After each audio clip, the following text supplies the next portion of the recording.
A-Day in Tuscaloosa is straight ahead. Let's get you all set here at the Voice of College Football. We appreciate the conversation each and every time with Stephen M. Smith of TouchdownAlabama.com, and, of course, his show that airs right here on YouTube every Monday, Wednesday, and Friday at 6 Central, In My Own Words. And, of course, we want to get Stephen's take in his own words today on Alabama football. Stephen, how you doing today? Doing great, Mark. Spring football went by quickly. We got the A-Day game on Saturday at Bryant-Denny and honoring Wilbur Jackson and John Mitchell Jr., the first two African-Americans to integrate the football program. So that'd be pretty cool there, seeing those two get their plaques and get their flowers as they rightfully should. So update us on the dates concerning that historic event. This would have been around 72, 73, in that range? 1972. Right there, about that 1972 range. Wilbur Jackson was the first one recruited out of Ozark, Alabama, Ozark High School, and then John Mitchell came as a transfer. So they were the first two, Wilbur Jackson as a recruit, John Mitchell as a transfer. Excellent. Very noteworthy. Great stuff there. All right, Stephen, let's get, before we get to the on-the-field happenings in practice right now, Tyler Steen, a very talented and experienced offensive lineman out of Vanderbilt, is making his transfer decision here soon, it appears. Give me your thoughts about where he could be leaning and what kind of problems he solves for the Tide. Well, he's made quite a few visits here, Mark, one of those visits being to the University of Alabama. Steen at 6'5", 315 pounds from Miami, Florida, went to St. Thomas Aquinas High School. He has big experience in the SEC. We have seen Coach Saban, when he sees a guy that's got experience in this conference, he is not afraid to go out there in that transfer portal and bring somebody in. We've seen it with Henry To'o, Jamison Williams, though Jamison Williams from Ohio State. We've seen it now with Jahmyr Gibbs from Georgia Tech, Jermaine Burton from Georgia. So, I mean, we've seen this done. Also, Eli Ricks from LSU. So, Saban, not afraid to go and look at that portal. When you look at Steen, he's played in 41 career games, 33 starts, 21 of those starts at left tackle, 12 of those starts at right tackle. So, very versatile at both tackle spots. If you watch the tape from the Georgia game between Vanderbilt and the Bulldogs, Steen held his own against the likes of Jordan Davis and Quay Walker and Nolan Smith and those creatures that Kirby Smart had on that side of the ball. Steen did his thing. He held his own. He serviced well. He kind of neutralized some of those guys from getting to the passing game that Vanderbilt put out there on the table. So if you were to get Steen to Tuscaloosa, it would cut your offensive line problems in half because you would have a guy that's very experienced in this conference at left tackle and right tackle. So if you put him at left tackle, at the right tackle spot, you can pick from a J.C. Latham or a Kendall Randolph or a Tommy Brockermeyer or an Amari Kite, just kind of plug and play there, if you will. The same thing, if you were to put Steen at right tackle, at the left tackle position, you could plug and play. So if Alabama was to land the young man transfer from Vanderbilt, South Florida native, this would cut the concerns for Coach Saban and offensive line coach Eric Wolford in half, to where you would have a veteran guy that knows this conference. You can plug him right in there. And then at the opposite tackle spot, you can kind of pick and choose where you want to go from that aspect. We're on the line with Stephen M. Smith of TouchdownAlabama.com. Please join his show each Monday, Wednesday, and Friday right here on YouTube. In my own words, 6 Central. Check it out. All right, before we get to your expectations of what you would like to see this Saturday, let's talk about some of the news and notes coming out of these scrimmages that have been played here recently. What stands out to you? Well, first and foremost, Mark, the transfer receiver, Jermaine Burton from Georgia, has filled in nicely as the potential number one guy for Bryce Young to go to. Burton, in 2 seasons at Georgia, 53 catches, 901 yards, 8 touchdowns. Nothing too shabby there at all.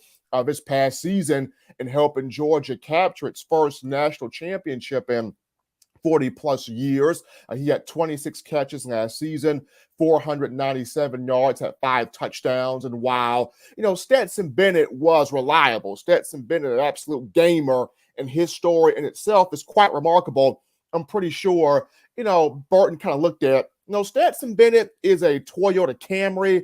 I like the Toyota Camry, very good, reliable car. But when you got a Bryce Young here, who's kind of an Escalade, a Ferrari, a very luxurious car, you're like, I kind of want to hop in that and take that for a spin there. So Burton making that decision to go to Tuscaloosa, and you can clearly see, both of these two young men, Burton and Young, coming from those high school camps in the California area, great friends. And that friendship has hit it off really fast here in these two scrimmages. Burton has really jumped off the page.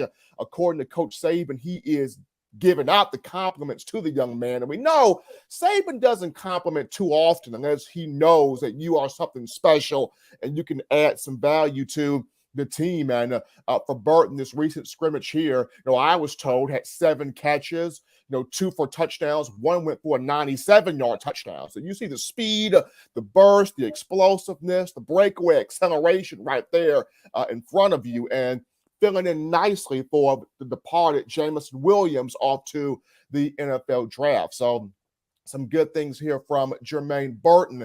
The offensive line, we're getting some mix and matching going around here. Coach Walford has come in. He's pushed some buttons. He's moved some things around, which is good. In the second scrimmage, the starting 5 from left to right looked like Kendall Randolph, Javion Cohan, Seth McLaughlin, Damian George at right guard, and J.C. Latham at right tackle. And that first team group with those names mentioned, they moved the ball. Alabama consistently run the ball with more power, with more precision, being more instinctive and straightforward about doing that, a bit more push there in the run game, and pass protection getting a lot better. There's still those moments where Will Anderson will get the better of somebody, which he's Will Anderson. He's gonna do that from time to time. There's still those moments where a Dallas Turner or a Chris Braswell may get the better of an offensive line, but the first team group is doing a sound job. Now, Coach Saban is trying to give Kendall Randolph, who is entering his 6th year in the program, a shot to win that offensive tackle job.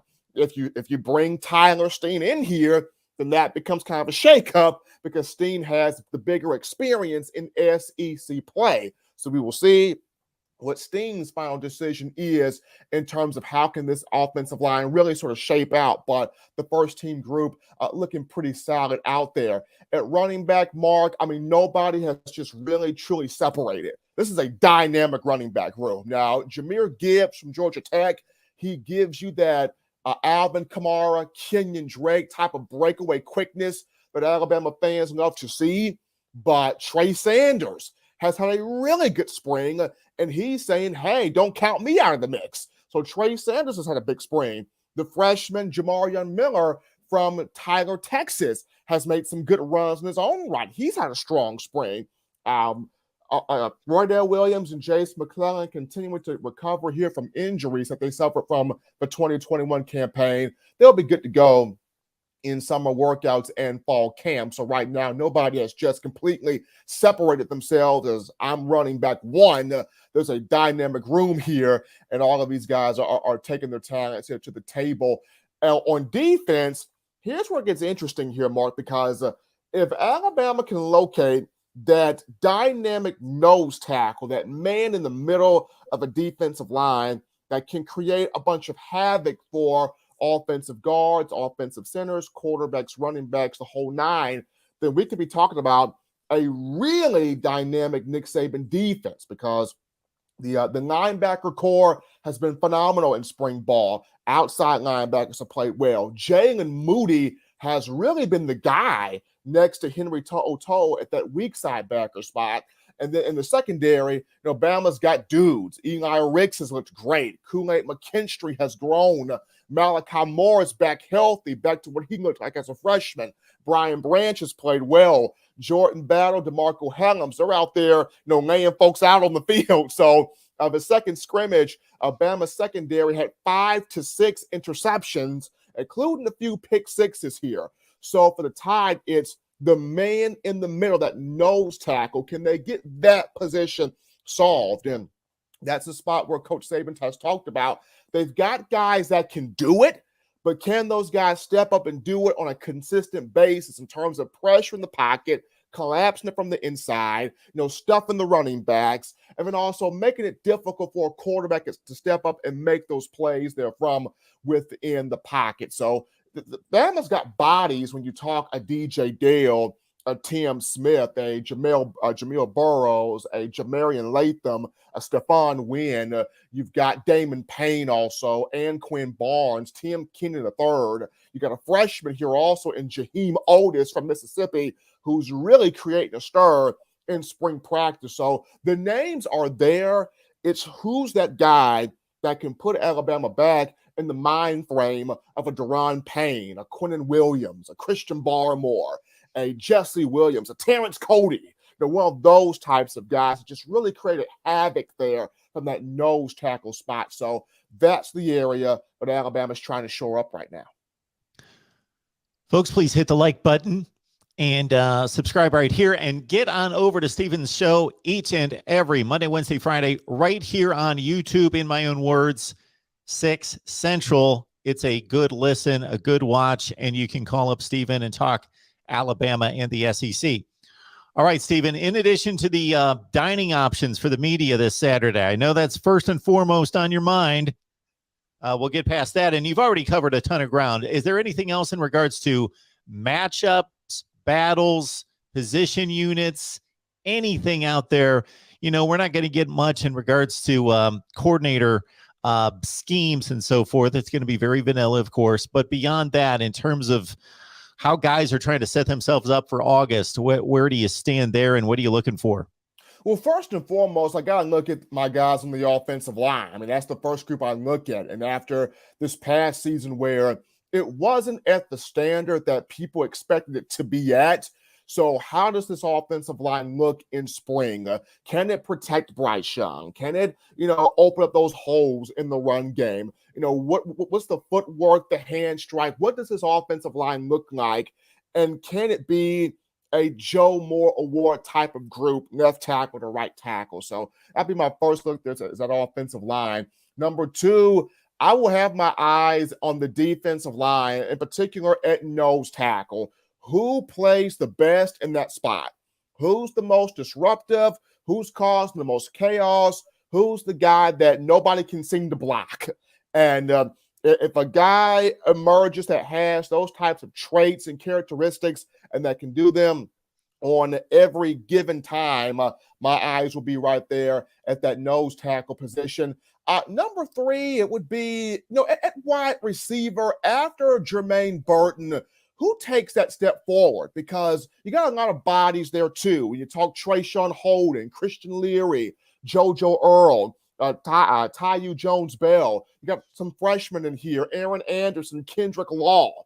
Behind Jermaine Burton, who takes that step there at the wide receiver position? My eyes will be right there. And last but not least, for me, will be in that defensive secondary in regards to making those types of plays, creating those turnovers. Who are those guys standing out back there? And then, the freshman, right? I mean, is there a freshman that just really has you go, wow, like this guy, like where did he come from? So you definitely got to keep your eyes on the freshmen that really take advantage of the moment, so to speak. So that's where my eyes will be on, Mark. Steven, despite what you just outlined at the wide receiver position with the layers and layers of talent, based on what we saw last year with Jamison Williams coming in and making a major impact, and of course Jermaine Burton expected to do something similar this year, do you think that that's the most likely target for possible transfer portal additions after spring practice? It could be. It could be just seeing how Alabama has become a home for transfer receivers. When you look at guys like Richard Mullaney, who transferred in a while back, Garrett Dieter, who transferred in a while back, and the success that they had. And then Jamison Williams just completely popped the top off everything. 79 catches, over 1,500 yards, 15 touchdowns.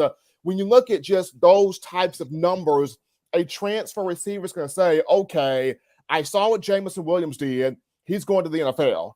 I saw what a Richard Milani did in a different time area there, but he had success. Garrett Geter, the same thing. And to have a chance to play with the Bryce Young, a returning Heisman Trophy winner, that's got to be on the up and up on a lot of guys' list. So that's how I would see it. Stephen M. Smith, Touchdown Alabama, and get there for his show every Monday, Wednesday, and Friday, 6 Central, right here on YouTube, 7 Eastern. I'll do the math for you in my own words right here on YouTube. Stephen, you enjoyed the game. Hopefully we will have some good weather there in Tuscaloosa. I'm hoping for good weather and good food, Mark. We can get good weather and good food. We in the ball game. Football, weather, football, food. You can't miss right there. It's going to be a good day, as it always is for you, Stephen. We appreciate you being here. No problem. Thank you.